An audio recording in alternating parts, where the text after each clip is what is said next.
मोदी जी ने कहा था सबका साथ सबका विकास। विधायकों को खरीदा जा रहा है। जितने लोग कांग्रेस छोड़ के गए, किसी ने एक बार भी मोदी जी की मुखालफत की है क्या? कांग्रेस को गरिया के बाहर जा रहे हैं। सोनिया जी जिन्होंने आपको सब कुछ दिया, जनता से संपर्क टूट रहा है, हम जमीन पे नहीं है।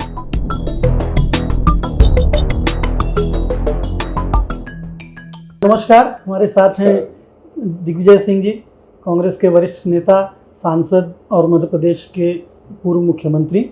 और हम इनसे बात करेंगे कई मुद्दों पर, जिसमें कांग्रेस की भारत जोड़ो यात्रा भी है और कुछ ऐसे मुद्दे भी जो इन दिनों ज्वलंत हैं, जिनकी चर्चा होती रहती है।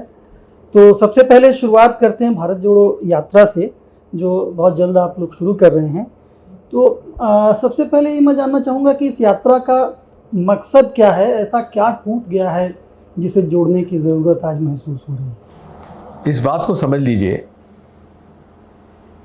कि आज़ादी के बाद से लेकर आज तक कांग्रेस की सरकार भी रही, गठबंधन की सरकार भी रही और भाजपा के नेतृत्व में एक गठबंधन की सरकार भी रही, लेकिन कभी भी इस प्रकार के हालात नहीं बने जो आज देश में बन गए। अटल जी प्रधानमंत्री थे, उनकी सब इज्जत करते थे, उनकी नीतियां भी लोगों ने स्वीकार की, किसी को ऐतराज नहीं था। लेकिन 2014 के बाद से लेकर अब तक मोदी जी ने कहा था सबका साथ सबका विकास। 2019 में वो हो गया सबका साथ सबका विकास सबका विश्वास। आज हालात ये हैं कि देश में इतना बिखराव हो गया है, चाहे अर्थव्यवस्था का देख लीजिए, चाहे सामाजिक समरसता का देख लीजिए, चाहे संवैधानिक जो हमारे संगठन हैं, जो संस्थाएं हैं, उनको देख लीजिए। हर जगह लोगों के मन में एक अविश्वास की स्थिति पैदा हो गई है। चुने हुए लोगों को टारगेट कर रहे हैं।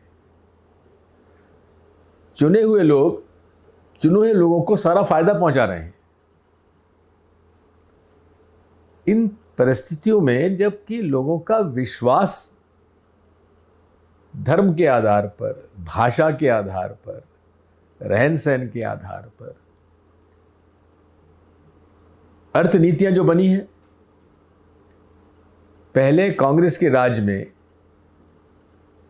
डायरेक्ट टैक्स जो कि टैक्स पेयर से लिया जाता है, बड़े उद्योगपतियों से, कॉरपोरेट से, वो हमेशा टोटल रेवेन्यूज में अधिक होता था, 55 से 60% होता था। लेकिन मोदी जी के राज में अप्रत्यक्ष कर, जो इनडायरेक्ट टैक्स है, जो आम जनता से वसूल किया जाता है, वो अब डायरेक्ट टैक्स से कहीं ज़्यादा वसूल किया जा रहा है। यानी कि आम लोगों से अधिक कर लिया जा रहा है और कुछ चुने हुए कॉरपोरेट्स को हर तरह की सुविधा दी जा रही है। लोगों में अविश्वास पैदा होगा कि नहीं होगा? एक वर्ग को टारगेट किया जा रहा है, बुलडोजर लगाए जा रहे हैं, लिंचिंग किया जा रहा है, उनको न्याय नहीं मिल रहा है। जिन्होंने बलात्कार किया, बलात्कार के आरोपियों को महामंडित किया जा रहा है, स्वागत किया जा रहा है, मालाएं पहनाई जा रही हैं। सेंट्रल एजेंसीज को टारगेट्स दिए जा रहे हैं। राजनीतिक उथल पुथल के लिए, खरीद फरोख्त के लिए विधायकों को खरीदा जा रहा है, डराया जा रहा है। ये सब चीज़ों को सोचकर ही ये लगा कि आज आवश्यकता इस बात की है कि इस देश का जो एक स्वरूप है, उस स्वरूप को देखते हुए हमें सब लोगों को जोड़ना पड़ेगा। और इसलिए हमने कांग्रेस पार्टी की तरफ से भारत जोड़ो की यात्रा तो रखी है, लेकिन वो सारे लोग जो राजनीति में नहीं हैं, जो साहित्य से जुड़े हैं, कला से जुड़े हुए हैं, शिक्षा से जुड़े हुए हैं, लेकिन जो गांधी विचारधारा से, नेहरूवियन विचारधारा से और भारत की परंपरा और संस्कृति के का स्वरूप पर विश्वास रखते हैं, उनको सबको जोड़ने की आज आवश्यकता है। इसलिए भारत जोड़ो यात्रा का संकल्प हम लोगों ने लिया है। कांग्रेस के इनिशिएटिव पे, पहल पे ये हो रहा है, लेकिन ये बात आ रही है कि ये पूरी तरह से सिर्फ राजनीतिक यात्रा नहीं है, ये कोई राजनीतिक प्रोग्राम नहीं है। तो ये इसका दायरा राजनीति से बाहर किस रूप में और भविष्य की दृष्टि से आप किस रूप में देख रहे हैं? ये मेरा कहना कि ये कांग्रेस पार्टी कर रही है लेकिन राजनीतिक नहीं है, तो वो उचित भी नहीं होगा। राजनीतिक यात्रा है, लेकिन ये देश की आवश्यकता भी है।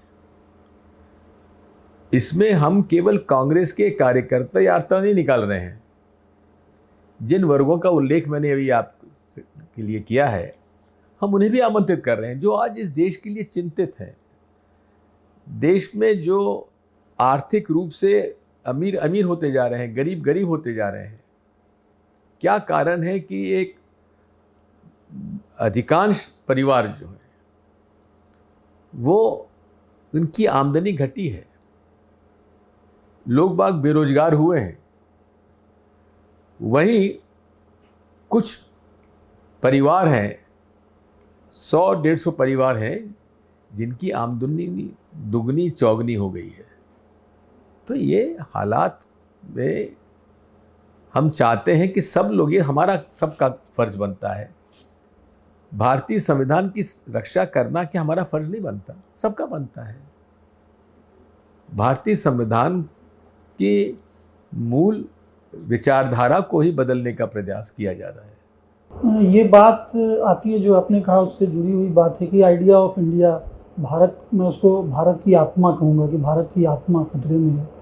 इस आत्मा की बात आप पहले भी और दूसरे रूप में करते रहे हैं कि हमारा हिंदू धर्म सही मायने में क्या है और वो इससे कैसे अलग है। इस डिबेट में हालांकि आजकल उतना लोग पढ़ने से हिचकिचाते हैं, कम लोग हैं जो उस पर बोलते हैं। तो इसको आप किस रूप में देखते हैं? ये आइडिया ऑफ इंडिया क्या है?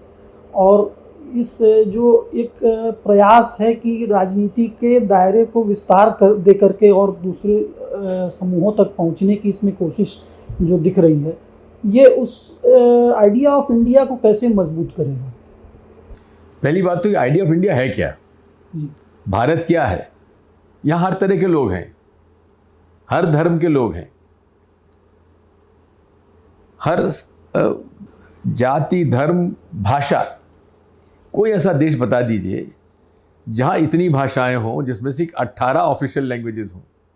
अनेकता में एकता, यही भारत का सबसे बड़ा एक शक्तिशाली स्वरूप है। हिंदू धर्म एक वे ऑफ लाइफ कहा जाता है जो अनंत है, समय के साथ बदलता रहता है। इतना लिबरल कोई दूसरा धर्म मुझे बता दीजिए। यहाँ इस देश में कभी धार्मिक युद्ध नहीं हुआ, सबको स्वीकार किया गया। वो इस्लाम नहीं रहा, यहाँ सूफिज्म बन गया। ईसाई धर्म यहाँ आया, वहाँ भी उसको स्वीकार कर लिया गया। यहाँ की विशेषता है अनेकता में एकता, और सनातन धर्म का मूल यही है, सभी धर्मों के प्रति सम्मान, सभी धर्मों के सम्मान के साथ स्वीकार्य। और ये भारतीय संविधान में भी अधिकार हर व्यक्ति को दिया हुआ है कि आप अपनी आस्था के अनुसार अपना धर्म को चुनिए, पालन करिए, इसमें कोई रोक टोक नहीं होगी। और ये समान अधिकार सबको दिया हुआ है। आज उस भारत की जो एक सनातनी परंपरा है, वो टूटती नज़र आ रही है। इसलिए भारत जोड़ो यात्रा आवश्यक है। पहले भारत जोड़ो की यात्रा करनी चाहिए या कांग्रेस जोड़ो यात्रा करें? तो इस तरह की जो टिप्पणियां हुई उस पर क्या कहेंगे? मुझे बड़ा दुख है, ऐसे लोग जो आज ये बयान दे रहे हैं कि भारत जोड़ो यात्रा के पहले कांग्रेस जोड़ो यात्रा है। ये कौन लोग हैं जिन्होंने हमेशा सत्ता में रहने के लिए कांग्रेस से सब कुछ पाया? गुलाम नबी जी मेरे मित्र रहे, हम दोनों ने साथ साथ राजनीति शुरू की थी सन 77 से। युवक कांग्रेस में साथ रहे, फिर मैं स्टेट पॉलिटिक्स में रहा, वो सेंट्रल पॉलिटिक्स में रहे। कोई ऐसा उदाहरण दूसरा बता दीजिए जो 30 साल तक राज्यसभा में रहा, 5 टर्म मिली। कश्मीर से नहीं, महाराष्ट्र से वे 2 बार लोकसभा में पहुंचे। 77 से लेकर जब तक वे लीडर ऑफ ऑपोजिशन रहे राज्यसभा में, तब तक वे हमेशा किसी न किसी पद पर बने रहे। उन्होंने जो G23 ने मांग की थी, क्या की थी? यही तो मांग की थी, चुनाव होना चाहिए, निष्पक्ष चुनाव होना चाहिए। निष्पक्ष चुनाव तो हो रहे हैं, आप मैदान छोड़ के क्यों भाग गए?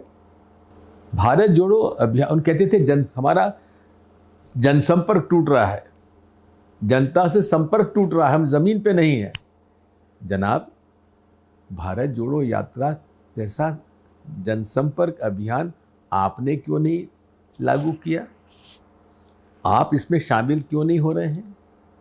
जब पूरे देश में उत्साह और उमंग के साथ एक एक कांग्रेस जन आज भारत जोड़ो यात्रा से जुड़ना चाहता है, सब काम छोड़कर 3,500 किलोमीटर की पदयात्रा करने वालों की सूची में होड़ लग रही है, मैं परेशान हूं, कितने लोगों को हम ले जा सकते हैं? उस समय आप ये बयान दे रहे हैं, आप उस समय बयान दे रहे हैं जबकि सोनिया जी जिन्होंने आपको सब कुछ दिया, वो अपना इलाज के लिए विदेश में है। ये क्या हो गया आपको? ऐसा कौन सा आपको प्रेरणा स्रोत मिल गया, या कौन सा आपको ऐसा एक सहयोगी मिल गया जिसने आपको ये इसके लिए प्रोत्साहित किया? पूरे देश में कितने लोग उनके साथ जा रहे हैं? जम्मू कश्मीर में ठीक है, मुख्यमंत्री रहे तो उनके मंत्री रहे होंगे, विधायक रहे होंगे, जाएंगे थोड़े बहुत, लेकिन कश्मीर में धारा 370 जब समाप्त की गई, आपने उसका डटकर विरोध किया। जम्मू कश्मीर राज्य को यूनियन टेरिटरी बना दिया, तब आपने विरोध किया। जब जम्मू कश्मीर के सारे भूतपूर्व मुख्यमंत्री जेल में बंद थे, कैद किए हुए थे, आप जम्मू कश्मीर नहीं गए, आप दिल्ली में बैठे रहे। अब आपकी भावनाएं जागृत हो रही हैं, आप भारत जोड़ो यात्रा की बजाय कहें कांग्रेस जोड़ो। अरे कांग्रेस जुड़ी हुई है। मुझे इस बात से आश्चर्य होता है कि दिग्विजय सिंह ने तो हमेशा राजनीति विचारधारा की है, शुरू से आखिर तक। शुरू में मुझ पर बड़ा दबाव डाला था कि मैं जनसंघ ज्वाइन करूं 1970-71 में, लेकिन मैंने कांग्रेस को चुना और मैं आखिरी सांस तक कांग्रेस में रहूंगा, क्योंकि विचारधारा से जुड़ा हुआ हूं मैं। हमेशा मेरे पास कोई आता है व्यक्ति, तो मैं कहता हूं विचारधारा जुड़ो, व्यक्ति से मत जुड़ो। बिना विचारधारा की राजनीति जो है, ये राजनीति नहीं है, ये अवसरवादिता है कि जिसकी सत्ता होगी हम उसके साथ चल पड़ेंगे। तो आपको देश की चिंता नहीं, आपको स्वयं की चिंता है। मैं इसे स्वीकार नहीं कर सकता। जैसा आपने अभी कहा, ये जो सफ़र आपका इतना 50 साल पुराना सफ़र कांग्रेस के साथ, लगभग उसी समय आज़ाद साहब भी रहे और भी बहुत से पुराने लोग जो बहुत समय तक रहे देश के अलग अलग कोनों में। पिछले कुछ दिनों में वो किसी वजह से अलग होके गए, कोई एनसीपी में गया, कोई कहीं गया। क्यों गए? कोई विचारधारा की लड़ाई नहीं थी। ये सवाल ये है कि इतने पुराने लोग जाते हैं तो कहीं ना कहीं नुकसान होता है। एक बात कहता हूं, राजनीति में कभी वैक्यूम नहीं रहता है। लोग जाते हैं तो नए लोग आते भी हैं। पुराने लोग डटे रहे, ना काम करें, ना पद, ना सहयोग करें, पद पे बने रहें। इससे तो हमारी जो अच्छे लोग काम करना चाहते हैं उनको अवसर नहीं मिलता है। तो इसलिए मुझे कोई एतराज़ नहीं है, मुझे कोई दिक्कत नहीं है। मैं तो एक ही बात कहता हूँ, आप देख लीजिए जितने लोग कांग्रेस छोड़ के गए, किसी ने एक बार भी मोदी जी की मुखालफत की है क्या?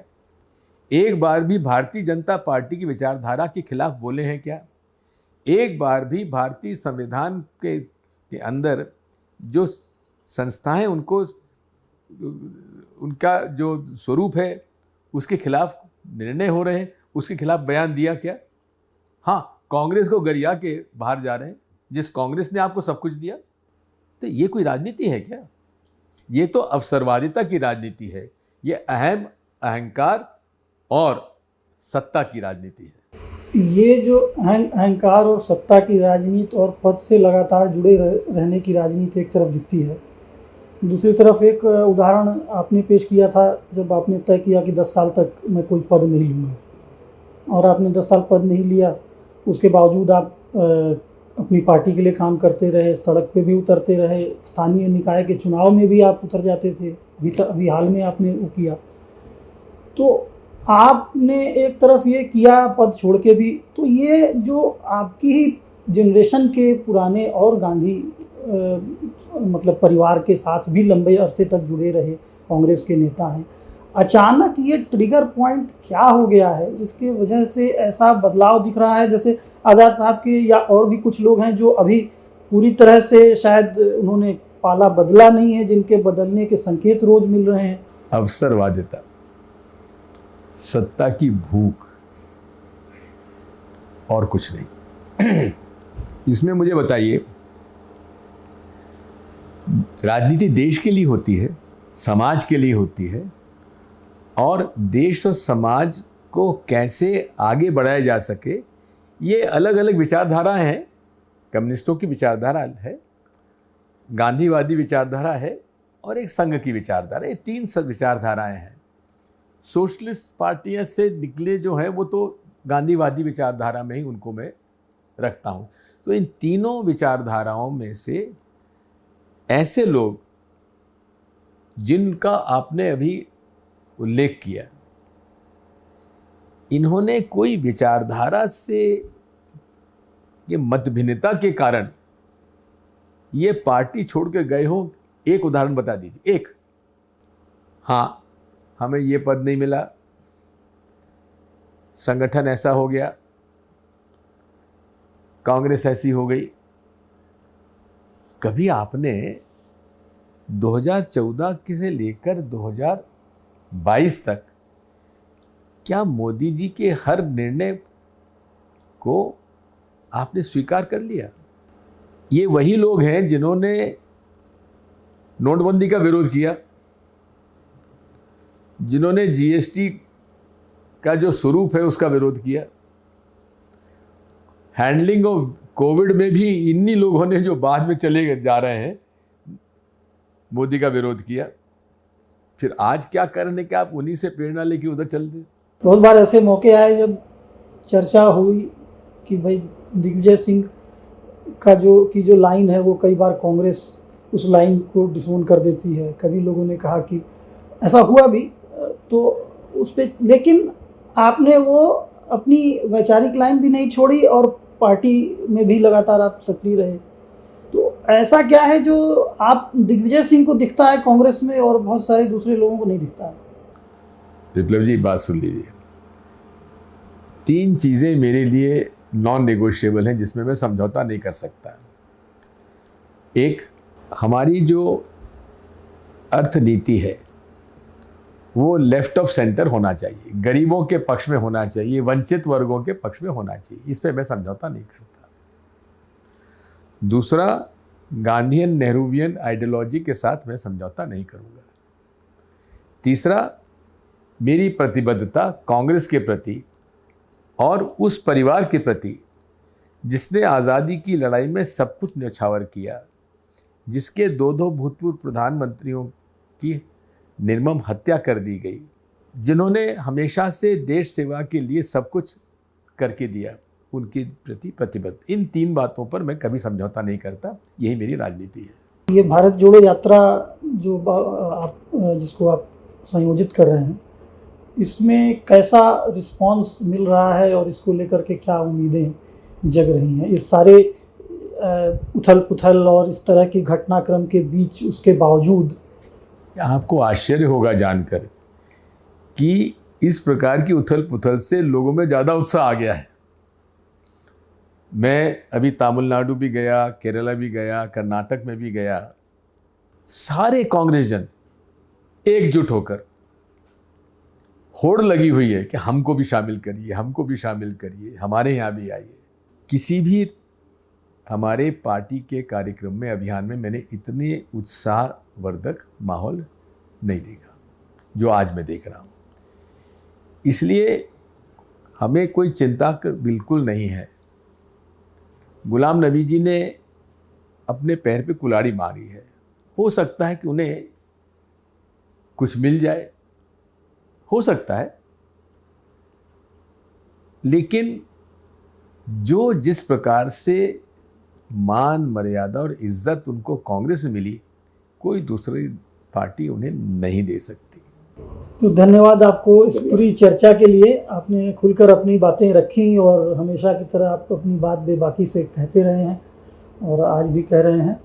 और बहुत बहुत धन्यवाद हमसे बात करने के लिए। बहुत बहुत धन्यवाद।